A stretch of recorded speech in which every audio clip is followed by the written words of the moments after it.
मेरे प्यारे बच्चों, आज के वीडियो में आपका बहुत बहुत स्वागत है। और हमेशा की भांति आज भी आप लोगों को हिंदी से संबंधित अच्छी से अच्छी जानकारी दी जा रही है। और पिछले हमारे जितने भी वीडियो हैं उनमें जो कुछ भी हमने आप लोगों को विश्लेषणात्मक प्रश्नोत्तर समझाए हैं उन्हें के वस्तुनिष्ठ प्रश्नोत्तरी पर आधारित एक वीडियो है। पिछले दिनों आप लोगों को बताया गया था कि वो भाषाएं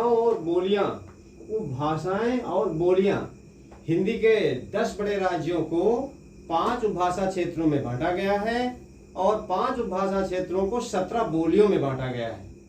तो उपभाषा क्षेत्रों और बोलियों पर आधारित वो प्रश्नोत्तर जो विभिन्न प्रतियोगी हिंदी परीक्षाओं में आ चुके हैं उनकी यहाँ पर प्रश्नोत्तरी दी जा रही है और उनका अभ्यास कराया जा रहा है। जैसे पहला प्रश्न है, हिंदी की उपभाषाएं हैं। यहां पर प्रश्न ऐसे बनेगा 1, 2, 3, 4, 5 इस प्रकार प्रश्न परीक्षा में आते हैं। लेकिन यहां समय को देखते हुए सीधे प्रश्न का रूप बदल दिया गया है, हिंदी की उपभाषाएं हैं। तो इसमें 1, 2, 3, 4 विकल्प नहीं दिए गए, सीधे एक ही विकल्प लिखना है आपको समझाने के लिए केवल। तो हिंदी की उपभाषाएं पहले बताई जा चुकी हैं आप लोगों को, 5 हैं। हिंदी की उपभाषाएं हैं 5। और ये प्रश्न 2012 प्रवक्ता भर्ती परीक्षा में आ चुका है। दूसरा प्रश्न है बघेली बोली। ये बघेली बोली कौन से उपभाषा क्षेत्र की है? कौन से उपभाषा क्षेत्र की है बघेली बोली? इसमें 4 विकल्प होंगे, लेकिन यहाँ विकल्प ना लिख करके सही उत्तर ही केवल आप लोगों को समझाने के लिए लिखा जाएगा समय को देखते हुए। बघेली बोली कौन से उपभाषा क्षेत्र की है आप लोगों को पहले लिखाया और समझाया जा चुका है। तो ये बोली है पूर्वी हिंदी उपभाषा क्षेत्र की। पूर्वी हिंदी उपभाषा क्षेत्र की। ये पूर्वी हिंदी उपभाषा क्षेत्र की बोली है बघेली। पूर्वी हिंदी उपभाषा क्षेत्र की जो बोलियां हैं अवधी, बघेली, छत्तीसगढ़ी, ये 3 बोलियां होती। तो यहाँ पर सीधे प्रश्न का उत्तर लिख दिया गया। ये प्रश्न 2018 टीजीटी और 2015 पीजीटी में आ चुका है। गढ़वाली बोली है। गढ़वाली बोली है कौन से उपभाषा क्षेत्र की है? यहाँ 4 उपभाषा क्षेत्रों के नाम आपको लिखे मिलेंगे, सही विकल्प पर चयन करना होगा। लेकिन यहाँ पर सीधे इसका उत्तर बताया जाएगा आपको। गढ़वाली बोली है, आपको लिखाया गया, समझाया गया है। यह पहाड़ी हिंदी, यह पहाड़ी हिंदी उपभाषा क्षेत्र की बोली है। पहाड़ी हिंदी उपभाषा क्षेत्र। यह प्रश्न 2018 पीजीटी में आ चुका है। अगला, मेवाती किस उपभाषा वर्ग की बोली है? मेवाती एक बोली है, ये किस उपभाषा वर्ग की बोली है? तो यहाँ पर 4 उत्तर दिए होंगे, लेकिन यहाँ पर सीधे एक उत्तर लिखा जा रहा है। तो राजस्थानी हिंदी आपको बताया गया। राजस्थानी हिंदी उपभाषा क्षेत्र की 4 बोलियां हैं। राजस्थान, जयपुरी, मारवाड़ी, मेवाती, मालवी। तो ये मेवाती राजस्थानी हिंदी उपभाषा क्षेत्र की है। राजस्थानी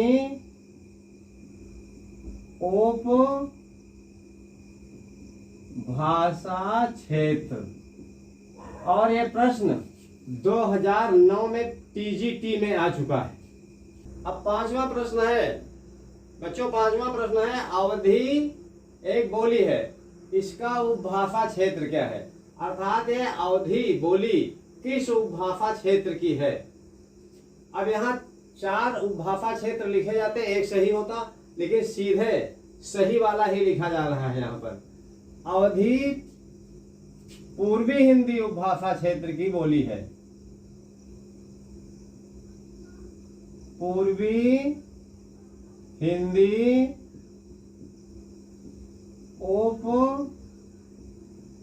उपभाषा क्षेत्र। और ये प्रश्न आपका 2005 टीजीटी में आ चुका है। अगला प्रश्न छठा है, छत्तीसगढ़ी का उपभाषा वर्ग क्या है? अर्थात छत्तीसगढ़ी बोली है, ये कौन से उपभाषा वर्ग की है? उपभाषा क्षेत्र इसका क्या है? तो छत्तीसगढ़ी बोली ये पूर्वी हिंदी उपभाषा क्षेत्र के अंतर्गत आती है। पूर्वी उपभाषा क्षेत्र के अंतर्गत 3 बोलियां आती हैं, अवधी, बघेली, छत्तीसगढ़ी। तो ये भी पूर्वी हिंदी उपभाषा क्षेत्र की बोली है।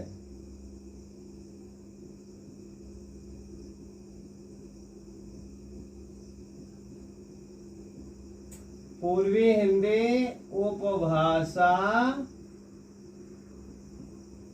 क्षेत्र। और ये प्रश्न 2004 टीजीटी में आ चुका है। दक्षिणी राजस्थानी, राजस्थानी हिंदी उपभाषा एक क्षेत्र है। 5 उपभाषा क्षेत्रों में राजस्थानी एक उपभाषा क्षेत्र है, जिसकी एक बोली है दक्षिणी राजस्थानी। तो दक्षिणी राजस्थानी का अन्य नाम बताना है। दक्षिणी राजस्थानी को क्या कहते हैं? तो दक्षिणी राजस्थानी को मालवी कहते हैं। मालवी। अब यहां ज्यादा व्याख्या करने की जरूरत नहीं है। जो जयपुरी है राजस्थान की, वो पूर्वी हिंदी है। मारवाड़ी पश्चिमी हिंदी है।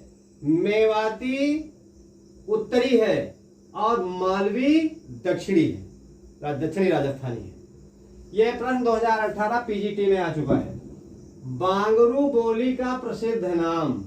बांगरू ये अन्य किसी नाम से प्रसिद्ध है, और ये बांगरू जो बोली है ये हरियाणी, हरियाणी का दूसरा नाम बांगरू है, तो इसका प्रसिद्ध नाम हो जाएगा हरियाणी। हरियाणी।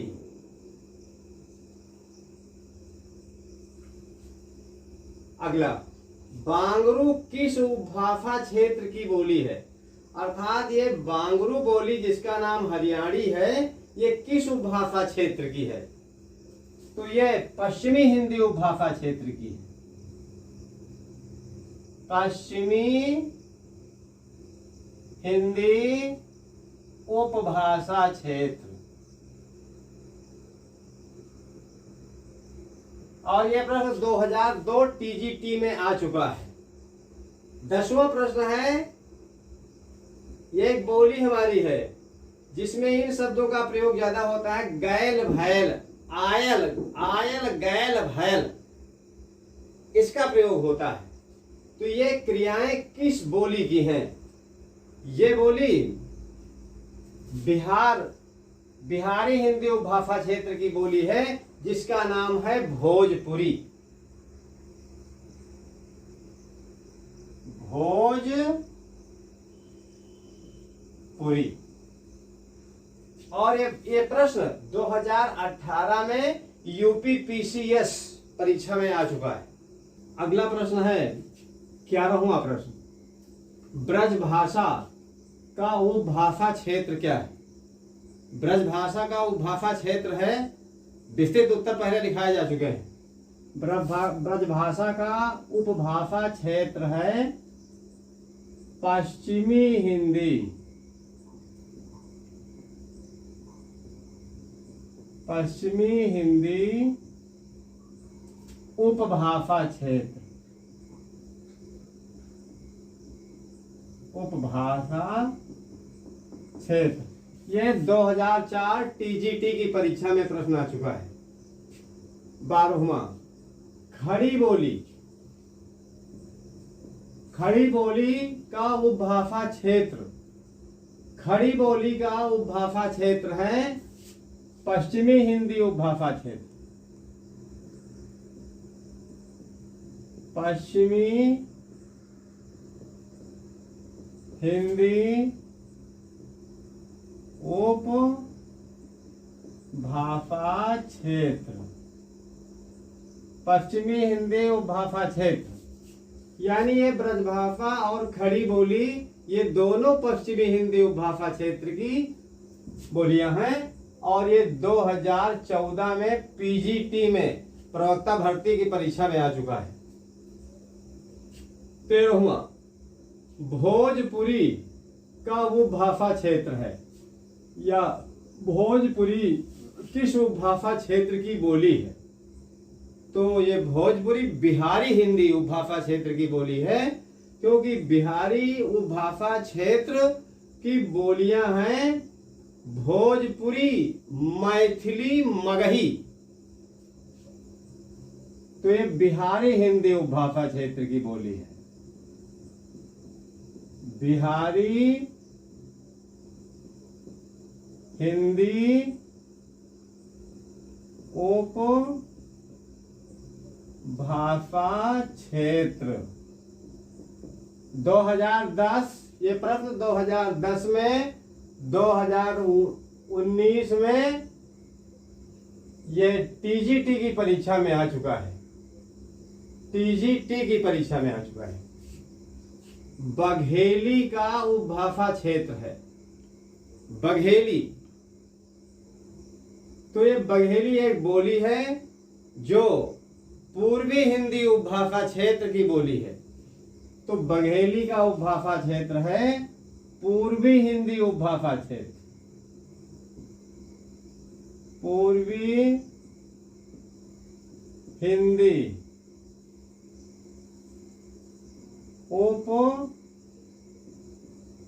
उपभाषा क्षेत्र। यह 2009 टीजीटी की परीक्षा में प्रश्न आ चुका है। उत्तर प्रदेश माध्यमिक सेवा चयन बोर्ड द्वारा यह प्रश्न आया है। 15वां पश्चिमी हिंदी उपभाषा क्षेत्र की बोलियों की संख्या। पश्चिमी हिंदी उपभाषा क्षेत्र की 5 बोलियां हैं। पश्चिमी हिंदी उपभाषा क्षेत्र की बोलियों की संख्या है 5। और ये संख्या आपको पहले विस्तार पूर्वक सब लिखाई गई, पढ़ाई गई है। और ये प्रश्न 2011 में टीजीटी में आ चुका है। कन्नौजी, कन्नौजी का उपभाषा क्षेत्र है।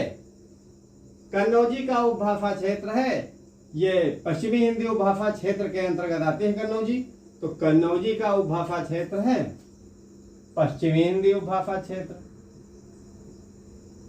पश्चिमी हिंदी उपभाषा क्षेत्र, पश्चिमी हिंदी उपभाषा क्षेत्र 2011 में पीजीटी में प्रश्न आ चुका है।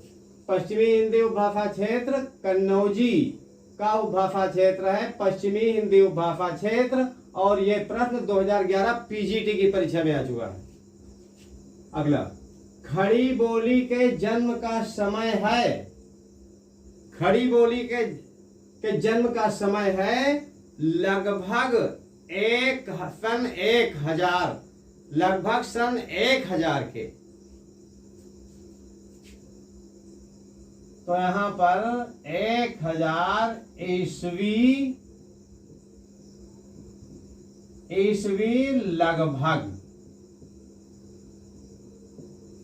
यह प्रश्न आया है 2016 पीजीटी पोस्ट ग्रेजुएट टीचर वाली परीक्षा में चयन बोर्ड की। 18वां पंजाबी का संबंध किस अपभ्रंश से है? जो संस्कृत काल में 6 अपभ्रंशों का विकास हुआ था, उसमें एक अपभ्रंश था पैशाची। पैशाची से 2 आर्य भाषाओं का जन्म हुआ था, जिनके नाम है लहंदा पंजाबी। तो ये पंजाबी का संबंध हमारा है पैशाची अपभ्रंश से।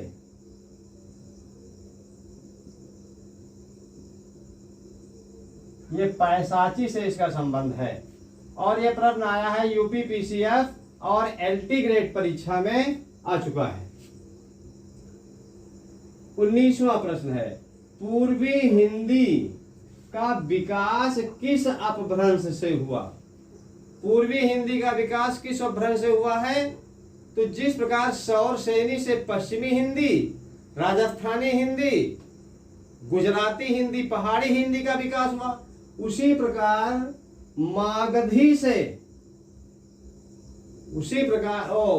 मागधी अर्धमागधी से, उसी प्रकार पूर्वी हिंदी का विकास अर्धमागधी से हुआ है। अर्धमागधी।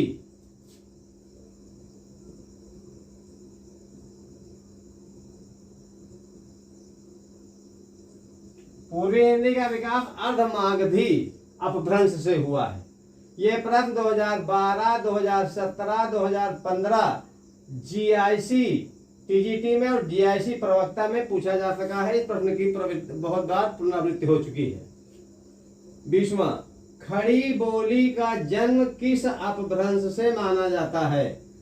खड़ी बोली, खड़ी बोली का जन्म किस अपभ्रंश से माना जाता है? तो इसका संबंध सौर सैनी से है। सौर सैनी से पश्चिमी हिंदी जन्मी थी और पश्चिमी हिंदी, खड़ी बोली पश्चिमी हिंदी की एक बोली है। तो यहां पर लिखना है सौर सैनी। ये 2002 पीजीटी की परीक्षा में प्रश्न आ चुका है। तो आज के इस प्रश्नोत्तरी में जितने भी प्रश्न हमारे बच्चों को बताए गए हैं, ये परीक्षा, किसी भी प्रतियोगी परीक्षा के लिए जो हिंदी से संबंधित है उसके बड़े महत्वपूर्ण प्रश्न हैं। इनका आप लोग गहन अध्ययन करें और बराबर हमारे वीडियो देखते रहें, सब्सक्राइब करें, जिससे हम आप लोगों को अच्छा से अच्छा वीडियो दे सकें और हमारा मनोबल बढ़ सके। हमारे बच्चे सुखी रहें, संपन्न रहें, निरोग रहें और अपनी विद्या को अंतिम चरम बिंदु तक पहुंचाएं, विद्या को सफल करें। मां सरस्वती उनका कल्याण करें। यही हमारी शुभकामना और यही हमारा शुभाशीर्वाद है।